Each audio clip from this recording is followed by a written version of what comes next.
Good morning, Manila Bay, Dolomite Beach po tayo ngayong araw, Saturday, Pilipinas. At ngayon ay September 27, 2025. Ayan yung ating ito yung ating loob ng Dolomite Beach. Pag sa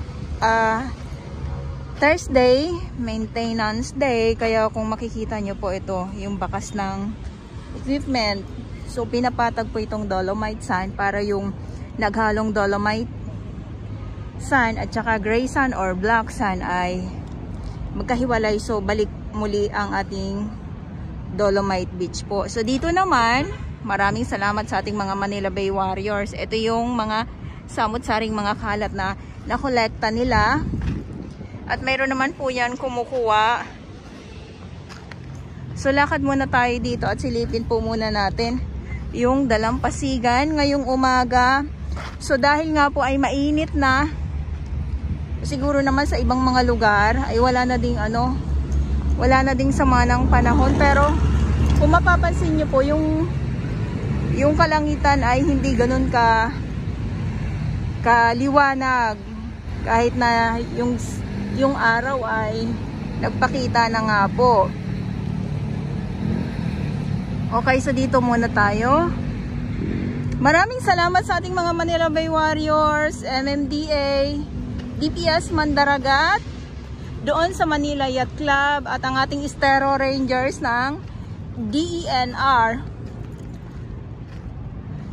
So, dahil nga po ay biglang may bagyo or bumagyo itong si Opong, dapat itong Dolomite Beach po ay magbubukas na sana. Kaya nga lang ay may biglang dumating naman po na bagyo, kaya hindi po muli natuloy ang pagbubukas itong Dolomite Beach.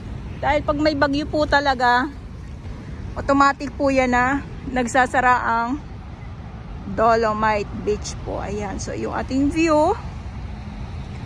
Buti na lang po talaga dito sa Manila ay hindi ganun kalakas or hindi nagparamdam itong bagyong si Opong. Sa ibang lugar talaga sa mga probinsya, doon naramdaman ang bagyo. So dito naman sa sa dalampasigan, pasensya na po sa boses ko kung medyo namamalat-malat ako dahil ay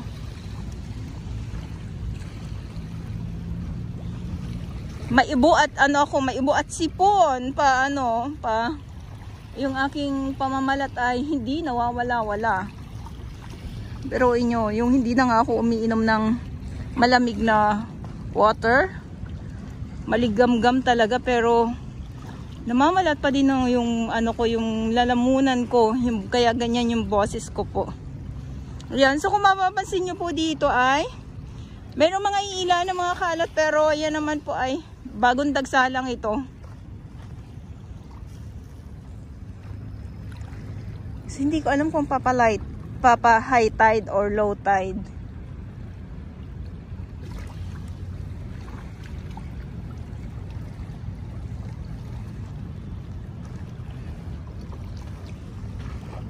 Oh, you see? May mga maliliit na naman ng mga isda. Papa, low tide na yata ito. Iyan o. Ay, yung mga maliliit na mga tahong na nakuhanan ko nung nakaraang weeks. Ayan na nagkukumpulan. Yun nga lang po ay bawal pong manguha ng mga lamang dagat dito sa Manila Bay. Yan po ang pinagbabawal po yan. Ikot ko lang po kayo. So walang grabe yung wala yung tambak na sangkatutak talaga na kalat. So kung meron man, at iyan nga po. So mga kahoy, ayun nasa sako. So yun naman po ay kinukuha po kaagad ng ating mga Manila Bay Warriors. At may naglilinis dito. Bawat grupo, may mga oras po yan sila sa kanilang trabaho.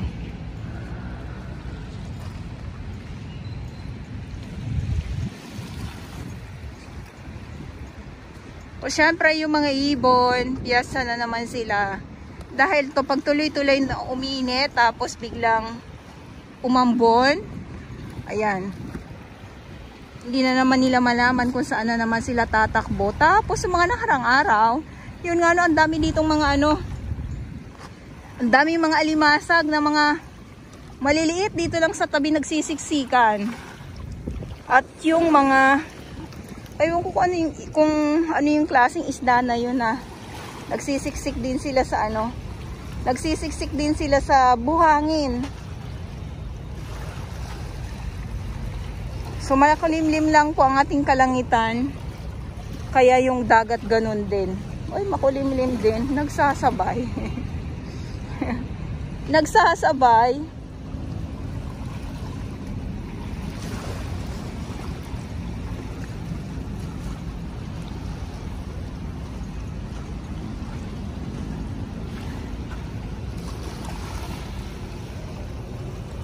Okay.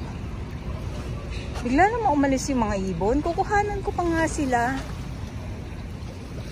Kasi maraming ano na eh. Maraming isda na dyan sa laot.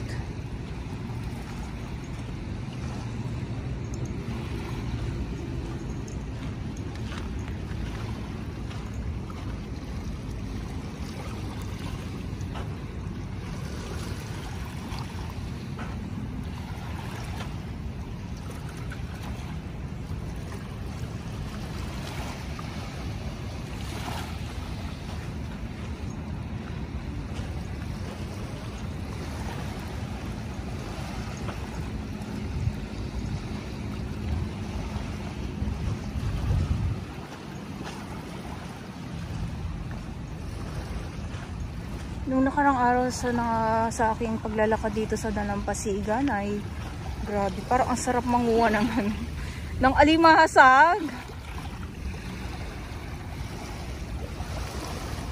Tapos may blue crab pa, biruin nyo yan. Tapos malalaki na. Dito oh.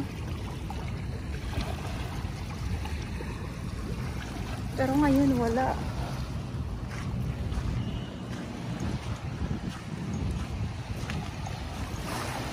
Lakad muna tayo dito ha.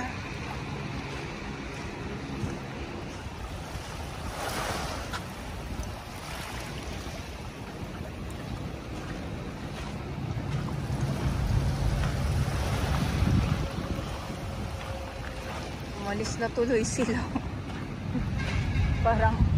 Parang alam ng mga ibon na parang kukuhanan ako nito ni July ah. Gusto ko talaga makakita dito ng malaking isda.